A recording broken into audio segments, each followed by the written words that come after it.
What was the response from idiots like Georges Monbiot? The response was to complain that this film wasn't woke enough, that it wasn't left-wing enough, that it wasn't anti-capitalist enough. And the laziest trope of all in left-wing politics, they had to go ahead and accuse the filmmaker of racism. You didn't get me on camera doing this, did you? Not being judgmental or trying to play God, but we've got to deal with population growth and sustainable resources. We've all got to cut back. Every expert I talked to wanted to bring my attention to the same underlying problem. There are too many human beings using too much too fast. As a global community, we really have got to start dealing with the issue of population. Population growth continues to be not the elephant, the herd of elephants in the room. Many years ago, there was a hit website called Couchsurfing. Couchsurfing was very similar to Airbnb, except nobody paid a dime. It relied on people making friends with one another, sending messages to one another, and then strangers inviting other strangers to stay in their home when they were on holiday, when they were traveling, etc. And in some ways, it was a beautiful thing. And the community tore itself apart, and the website failed because it shifted from being perceived as a charity that everyone contributed to equally out of the goodness of their hearts to being perceived as a private, for-profit corporation. And I say the word perceived because nothing else about the website really changed. Like, what is the difference when you click on the box and send someone a message? The website is just mediating people with goodwill and charity doing a good favor for one another.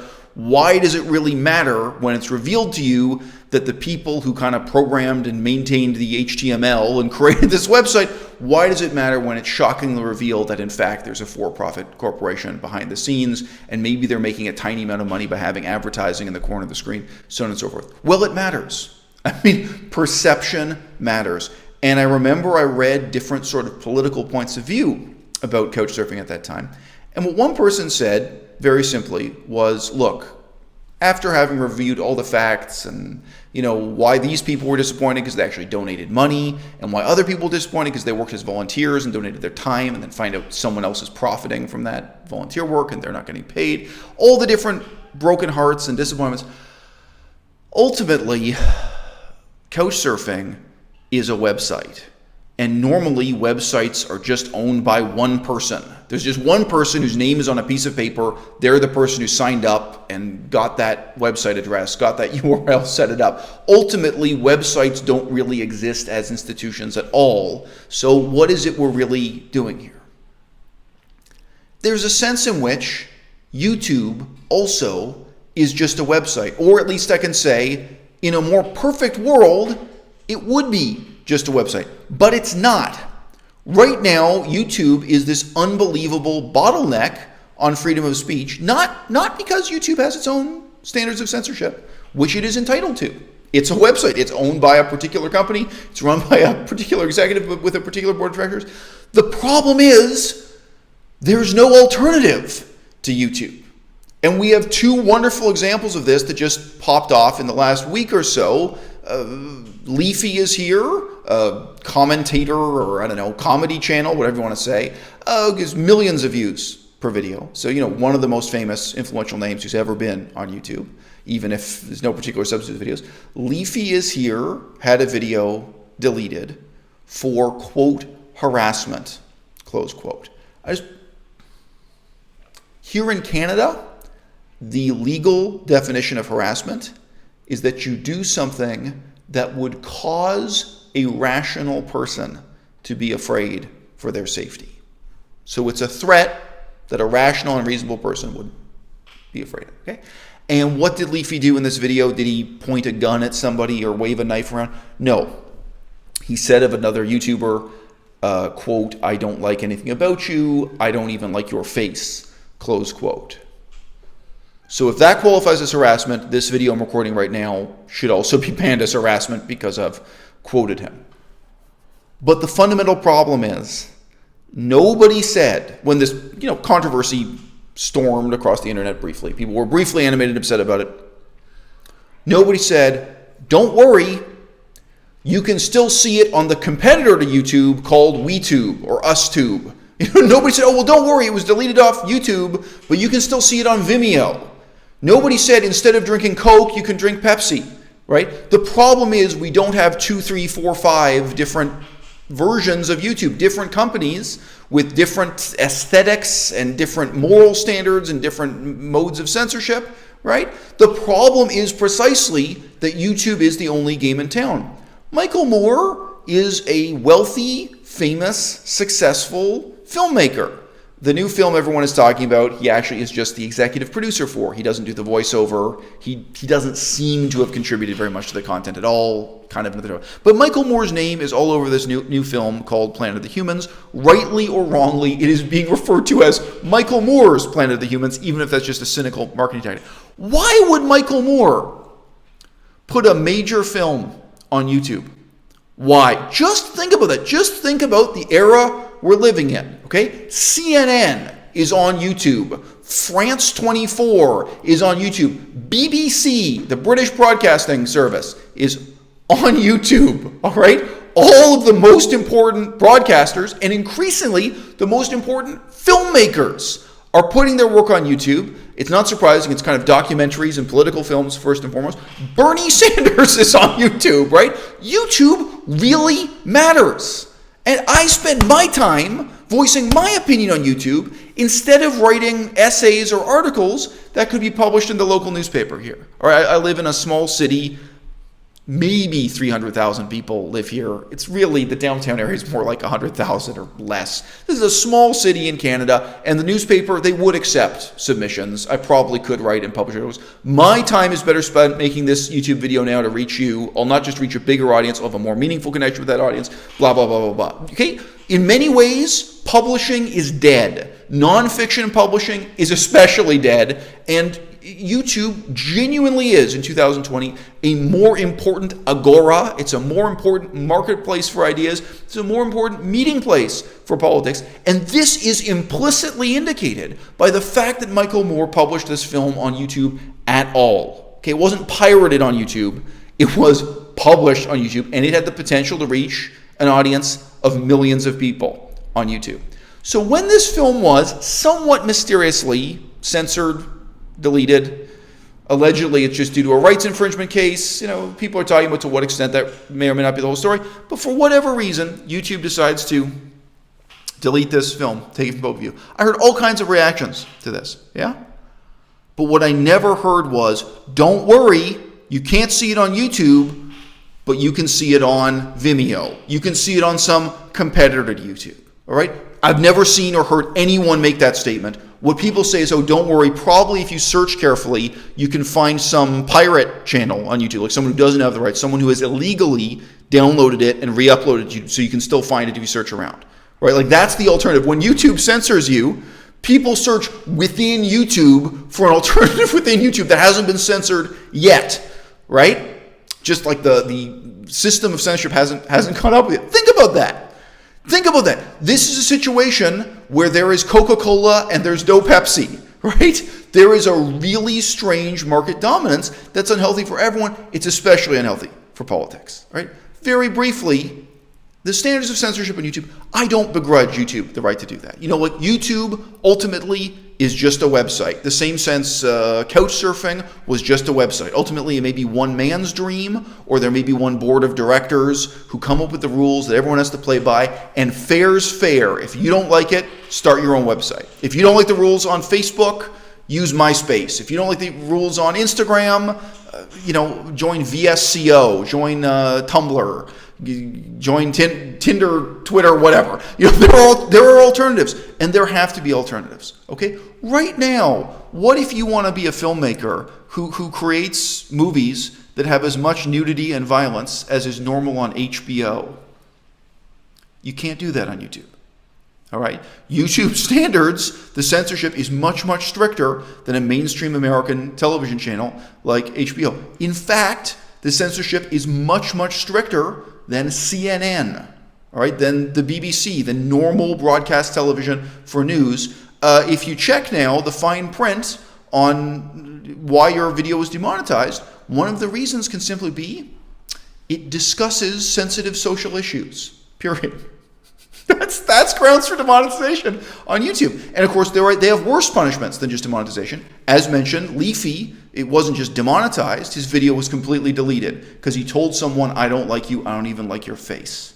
All right? So if that's not permissible, what is? And fundamentally, why is it not possible for Leafy or Michael Moore or anyone else to choose some other flavor, even if the alternative is just as much similar to YouTube as Coke tastes similar to Pepsi? Why isn't there somewhere else you can go with some other standards for censorship? And by the way, I would also be interested in seeing a YouTube channel, a competitor to YouTube, an alternative to YouTube that is much more strictly censored and where they guarantee that everything on the website is appropriate for 8-year-olds to watch, where it's, it's children's friendly broadcasting, or, there are some adults who don't want to see anything that has blood or violence, where those are the standards and there's no swearing at all. Great. I would like to make contact and upload to a different website too. I'd like that diversity in my own life. It'd be great to see that diversity in the internet. And we don't have that at all. We have this surreal bottleneck. Okay? About this particular film, Planet of the Humans, there's a big difference between saying a film is important and saying that it's intelligent. If my daughter one day asks me, should she see the Star Wars prequels? If she one day asks me, should she see Dances with Wolves? There's a great example. God, what a stupid movie. All right? I mean, there are a lot of movies. Gone with the Wind. You can say this is an important movie, but it's not intelligent. You're not going to learn anything from it. It's even kind of dumb. And I can talk you through why it was intelligent. Why was Dances with Wolves such a big deal? Lord of the Rings, whatever. This was important. It had some importance, but importance and intelligence are two very different things. In this same way, I can tell you with all sincerity that this new film, Planet of the Humans, it's important, but it's not intelligent. It's dumb. All right? It's a stupid, poorly made, poorly argued movie. When I watched it with my girlfriend, again and again, I hit the pause button. I was ranting. Why is there no math? They make these incredibly vague factual claims, and it would take them 1 second to put up the bar chart and say, hey, this is how much pollution is created by a coal power plant producing so many megawatt hours of electricity, and here's the comparison to oil and natural gas, and here's the comparison to solar wind. They could have so easily substantiated their claims. What are stated as absolute facts could have been made relative and comparative and reasonable, and instead it chooses to be unreasonable. There's a lot of stuff in this film that's fundamentally dumb. But guess what? It's still important. It's still important for millions of people to see this film and stop and ask themselves, what is biomass? All these companies are promoting biomass generation. What does the word biomass really mean? I already knew that back 1995 to 1997. When I was in university, like circa 1999, I remember going through this stuff and the United Nations definition of sustainability and being a really harsh critic of greenwashing and the corporate technical innovation paradigm of environmental progress. I was the harshest critic of all that stuff more than 20 years ago. So none of this is news to me, all right? And for me also, that might lead me to be kind of contemptuous and dismissive of this movie, but I'm not. I appreciate that there are millions of people who need to hear this very simple, fundamental message. Biomass does not mean what you think it means, right? That innovations like solar and wind power are not a substitute for dealing with these underlying fundamental problems. There is an important message here, however imperfect. And guess what? Freedom of speech doesn't just exist for people you agree with. Freedom of speech doesn't just exist for people who can express their points perfectly, backed up with data and charts and facts and figures. Either it exists for the people who are wrong along with the people who are right, or it exists for nobody at all, right? Either freedom of speech can lead us right now to have this meaningful discussion, or it can't. And what was the response from the ecological left wing? What was the response from idiots like Georges Monbiot? The response was to complain that this film wasn't woke enough, that it wasn't left-wing enough, that it wasn't anti-capitalist enough. And the laziest trope of all in left-wing politics, they had to go ahead and accuse the filmmaker of racism.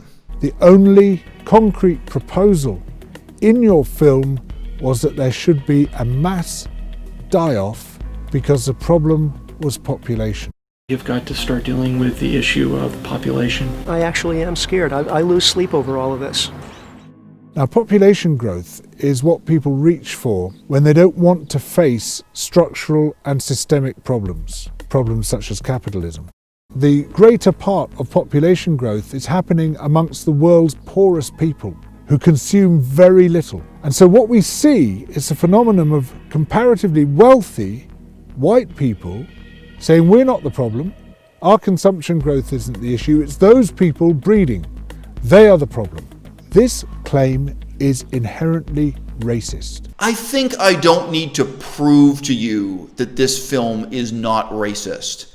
That's an unbelievably unreasonable, stupid criticism to direct at a film that does deserve criticism, that would benefit from criticism, where all of us can learn more by giving an in-depth and meaningful criticism. And no. The left wing wants to say, not woke enough, not anti-capitalist enough, and that somehow, implicitly, it's racist. There isn't a single word in the whole film that points the finger of blame at Africa. There isn't a single word that points the finger of blame at South America or China. But guess what, guys? When it comes to ecology, a mammal's a mammal. You think China and Brazil and Africa don't matter? They do. And there's a really strange kind of racism if you only want to blame white people the way George Monbiot does. Because guess what? The computer I'm using to record this right now, the cell phone I have in my pocket, the microphone, the bench I'm sitting on, almost everything you can see on camera right now was made in China. There's a lot of pollution in China for stuff we consume in the Western world. It's all connected. Stop pretending white people only are the problem. That's also a ridiculous position to adopt. Someone can make a new movie on that. Yes, overpopulation is a problem. No, it's not the whole problem. And just as there is not a single word in this movie that's racist, there's also not a single word in this movie that recognizes the overwhelming significance of meat and dairy consumption. We're going to not bother to mention leather and fur. They're also terrible. However, most people don't buy a new leather coat every day, whereas they do eat pork, beef, etc., and fish, chicken, day after day after day, 3 meals a day. So the scale of the problem with consumption in terms of eating meat and dairy is much, much larger, even though leather, also terrible, and should be abolished, all right? The fundamental problem with the approach this film has to overpopulation is not that it's racist. It's that it only counts the overpopulation of humans. What you need to think about, what you need to understand, is that the Earth is overpopulated with mammals. If you take a small island, let's just say it's Japan. It's not that small. The whole main island of Japan, if you cut the number of humans in half, but you triple the number of cows and triple the number of pigs, what have you got? An ecological disaster, okay? Cows and pigs eat food every day. They poo every day, but their poo doesn't go into a sewage treatment system, right? Their poo goes straight in there. So the ecological impacts are worse. You think in your mind's eye that you just take a bunch of soybeans and feed them to a cow and generate beef out of it? Do the calculations. Do the math step by step. That cow's got to live for more than a day. It's got to breathe the air and drink water and urinate and defecate and consume soybeans day after day after day after day, living in, inhumane, awful conditions until one day it dies. And as terrible as all that is, to look at it from a completely Machiavellian perspective, it's also just an unbelievable waste of resources. So the carrying capacity of the Earth can't be measured in humans alone. It has to be measured in mammals. The economic and ecological efficiency of a society of vegans is exponentially better than a society of beef eaters, pork eaters, chicken eaters, so on and so forth. So everyone's saying the elephant in the room is population. Well, yes and no. Ultimately, the elephant in the room is not human population. It's the total population of mammals, adding together the billions of people with the billions and billions of animals that we raise, hold in captivity, and exploit for our own unnecessary, unhealthy, and immoral dietary needs. It's a stupid film. It's an important film. And it's a goddamn shame that in 2020, people as famous, wealthy, and powerful as Leafy is here, as famous, wealthy, and powerful as Michael Moore, are being deplatformed and silenced by YouTube, because YouTube has this amazing bottleneck on freedom of speech on what is the most powerful, the most important way to get a message like this out to millions of people. I hate this film. I thought it was garbage, but I wish millions of people could see it. I wish millions of people could get inspired to engage in a critical reaction to it, do their own thinking, do their own Google searching, find the numbers that the film doesn't provide you with. It could lead us in a really productive set of reflections and discussions, including on the fact that ultimately, fundamentally, overpopulation cannot be measured in two-legged creatures alone. It has to be measured with four-legged creatures in the calculus as well. But because of YouTube, we won't have that opportunity. And what is the alternative? Looking forward in 2020, who will stand up and give us an alternative to YouTube when online video is more important than ever before?